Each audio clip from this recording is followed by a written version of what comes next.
Ladies and gentlemen, welcome back to Driven Wyld. Today we are talking about electric vehicle tax benefits for gig workers. One of the ways that gig workers look to save money is by switching from a gas-powered vehicle to an electric-powered vehicle. Some people find it beneficial for the environment, and that was their goal. Some people find the electric vehicles to have better economic value in terms of money spent on gas. Some are just looking to maximize their tax opportunities.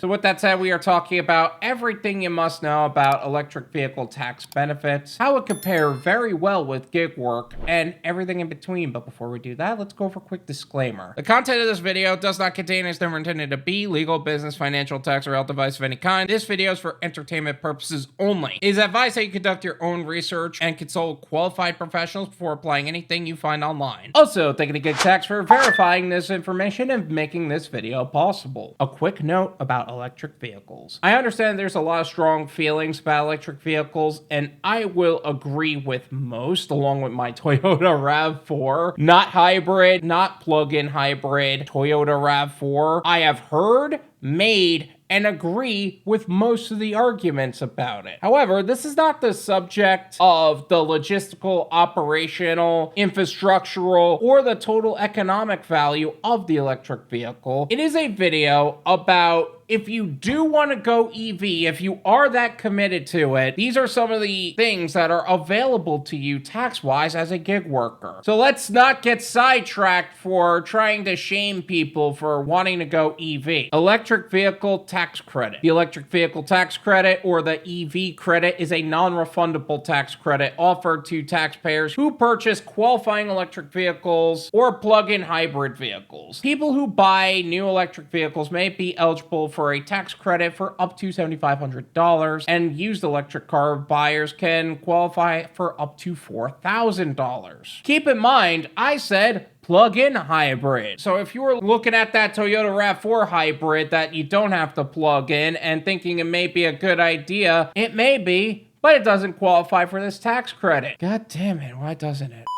The IRS urges taxpayers to use the tool on FuelEconomy.gov website for the most up-to-date information on eligible models. That link is going to be in the description. Feel free to check that out. You can filter by purchase scenario, model year, and vehicle type to determine which car is eligible based on its delivery date. Be sure to check with the dealer as well. Some versions of some cars that are also electric vehicles may not qualify. Also, non-refundable tax credits lower your tax liability by the corresponding credit amount, but do not result in a refund of any excess amount. Hence non-refundable. In 2024, taxpayers also get another option. They can choose to transfer the tax credit to an eligible dealership instead of claiming it on their tax returns the following year. This would allow the dealer to lower the cost of the vehicle by the corresponding credit amount for an immediate point of sale discount. Make sure you're not losing money on that though. You know how car dealerships can be. To qualify for either option, your income must fall beneath certain thresholds, and the vehicle you may plan to purchase must also meet IRS specifications, including price caps and manufacturing guidelines. Also, there are state tax credits in some states, so make sure you do your research on what's available in your market. How to qualify for the 2024 EV tax credit. There are some qualifications that need to be met before you're eligible for this tax credit, so much that I cannot believe that they didn't just refer to it as a qualified EV, like they do with all of the other aspects of the tax code. We'll start with the price cap. Vans, SUVs, and pickup trucks must have an MSRP or manufacturer's suggested retail price of $80,000 or less in order to qualify. Other vehicles such as sedans and passenger cars are capped at $55,000.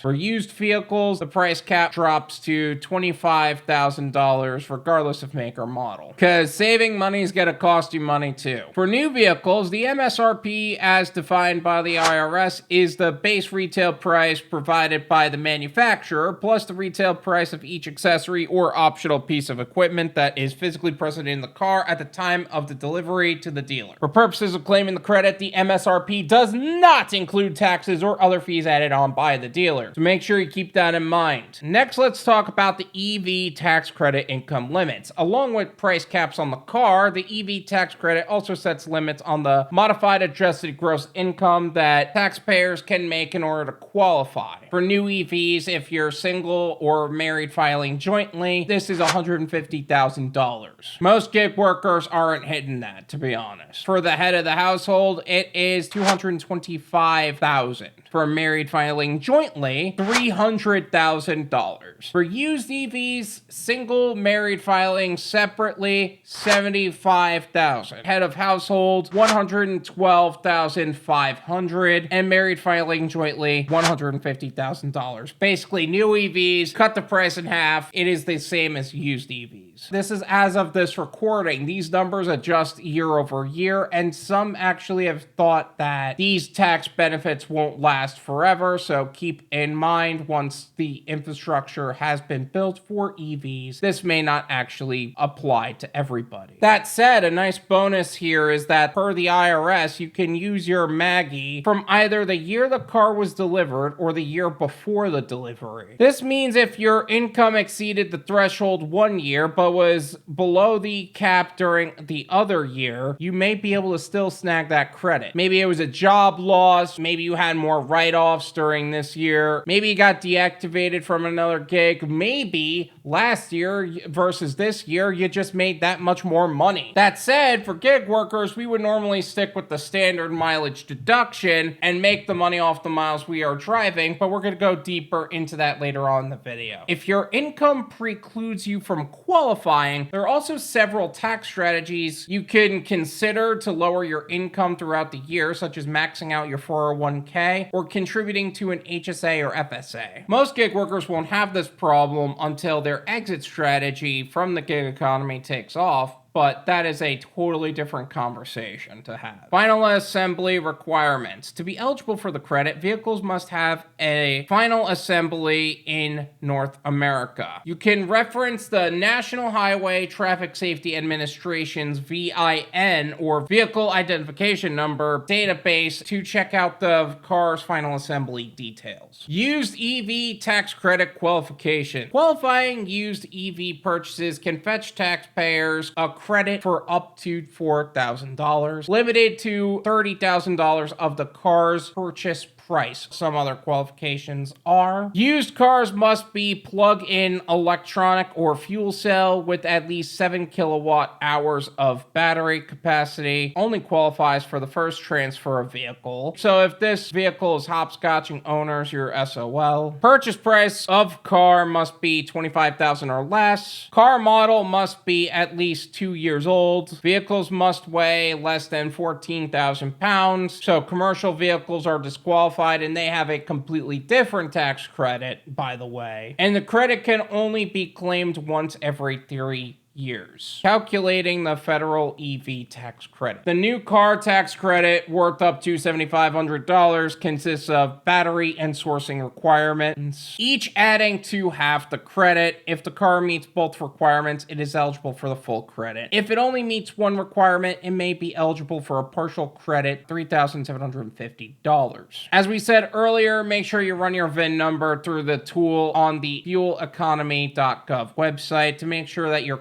qualify for as much of the value of that credit as possible. And make sure before you buy that vehicle that it is qualified. Claiming the federal EV tax credit. To claim the credit, you can file Form 8936 when you file your federal income taxes. Again, the credit is non-refundable. It can lower or eliminate your tax liability, but you won't get any overage for the credit once your liability hits zero. You also won't be able to carry any excess amount to offset future taxes. That doesn't mean there isn't a workaround, though. According to the agency, you can generally only claim the clean vehicle tax credit the year the vehicle was delivered to you, not necessarily the year it was purchased. For example, if you bought that qualifying EV in 2023 for somebody's Christmas gift, but you didn't get it until 2024, you must claim the credit on your 2024 tax return filed in 2025. So that said, it's going to be vitally critically important for you to consult with your qualified tax professional to make sure you strategize this properly. Taxpayers who transfer the credit to a dealership get an immediate discount on the car rather than having you wait to claim the credit on their taxes. Although the discount has no effect on your tax bill, you will still have to report the transaction on your tax return. You'll need to fill out a Form 8936 when you file your return for that year to report on your election and provide agency with your VIN number. And buyer beware, if you take a rebate but are not eligible for it, you'll be required to pay the IRS back.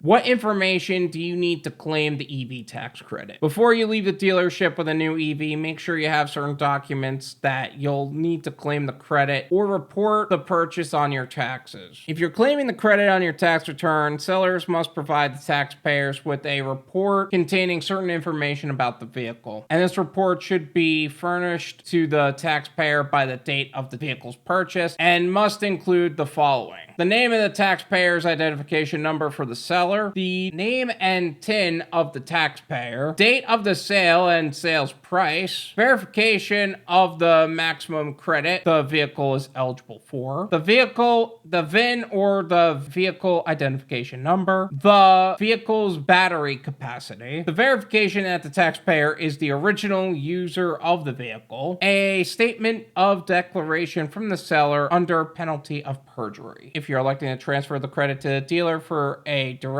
discount, you must disclose your taxpayer information, typically your social security number, and a photo ID at the time of your purchase. You must officially attest to or confirm of the following: your modified adjusted gross income, MAGI, falls within the eligibility threshold. You must understand that you must pay the IRS any rebate amount you've accepted if your MAGI was above the accepted limits. Your car will primarily be for personal use. You will file a tax return for the tax year in which you bought the car and provide the IRS. Provide the vehicle's identification number and the date of the transfer election to the IRS. You will be elected to voluntarily transfer the credit. So if you're going to voluntarily transfer the credit, you probably wouldn't be a gig worker because you are using it for business purposes as well. But at the same time, that also just means you could write off more on your own taxes. So keep that in mind too. Leasing and the EV tax credit. Although individual consumers can't claim the clean vehicle tax credit when leasing an EV, they might still see some trickle-down savings passed from the dealer if they choose to lease. Some businesses, i.e. dealerships and leasing agencies, may qualify for another type of tax credit called the commercial vehicle tax credit. We touched on this earlier. The commercial credit is far less restrictive than a clean vehicle credit available to an individual taxpayer. It allows businesses to claim tax breaks for a wider range of eligible electric vehicles, including ones that were not manufactured in the US. Most gig workers won't worry about that unless they're really ready to level up to like a cargo van business, which I need to remind you, most gig workers won't, but if you do,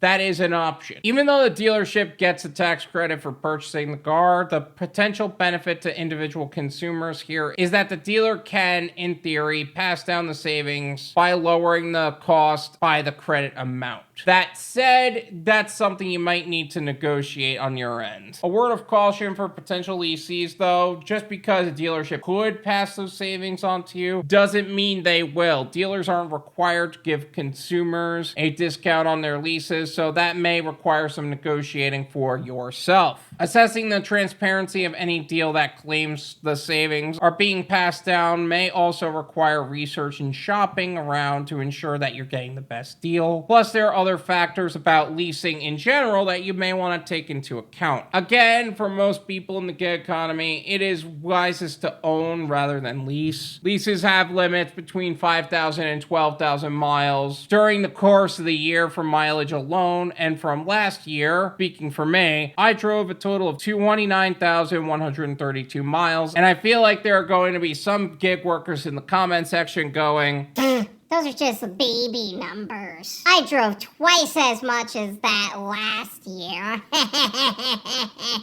Yeah, well, good for you. EV rebates and incentives. With all the focus on the credits so far, including in this video, it's important to know about the additional incentives on the state and on local levels. California's Clean Air Vehicle Program, for example, grants carpool lane access to select electric vehicles, and New Yorkers may be eligible for a state-level rebate up to $2,000 on top of the federal tax credit. For Uber drivers, there's an incentive on those going green to where they can get $1,000 back. Make sure you're aware of any restrictions that come up with applying for multiple incentives, though. Some states may not allow you to double dip or claim a state-level rebate on top of the federal one, and these companies don't always take kindly to actually applying for things that cost them money. Don't put your accounts in danger for the sake of going green. Standard mileage deduction and EVs. So one of the things that I find to be one of the major benefits for electric vehicle owners is the standard mileage deduction and overall how well it pairs for us as gig workers. Some people say that using the Maggie with the actual expense method is a cheaper method because their lifestyle and the work that they do, it just kind of works. However, for as much as we drive for business purposes, we can save a lot of money because we're using an electric vehicle and we aren't spending as much on gas, so we're not spending that money in that area. So we're double dipping on savings in that way. That said, it is still something that would need to be discussed with a qualified tax professional on the methods you use and your full scope of your full business, the business you're in and would be a part of in the future, and discuss what tax strategies would be best for you and your family, which is where GigTax is here to help. Filing your taxes on time, promptly, and accurately is an inevitable aspect of being in business for yourself, and for every hour spent navigating tax season alone, you miss out on potential earnings, precious moments with loved ones, and expose yourself to financial risk. Recognized as the leading tax preparation service for gig workers, GigTax is dedicated to simplifying the process, saving you time, energy, and money. Founded by Joseph Mayo, a seasoned gig worker with 6,500 deliveries across 7 platforms since 2020, GigTax addresses the overlooked, overcharged, and underserved needs of gig workers in the financial realm. Driven Wyld subscribers can take advantage of an exclusive 77% discount on GigTax's tax prep, bringing the price from $538 to $124. Act now to get this price locked in before GigTax's calendar is booked, because GigTax helps those just like you make the wisest and most effective decisions on your business and personal tax needs all year round. Secure your spot today with GigTax using the description link below to their Instagram page, slide into their DMs with the word wild, and get back to what you're doing best. Make the most amount of money in the least amount of time in the safest possible way. Thank you so much for watching. I really appreciate it. As always, make sure to hit the like button, subscribe if you're new,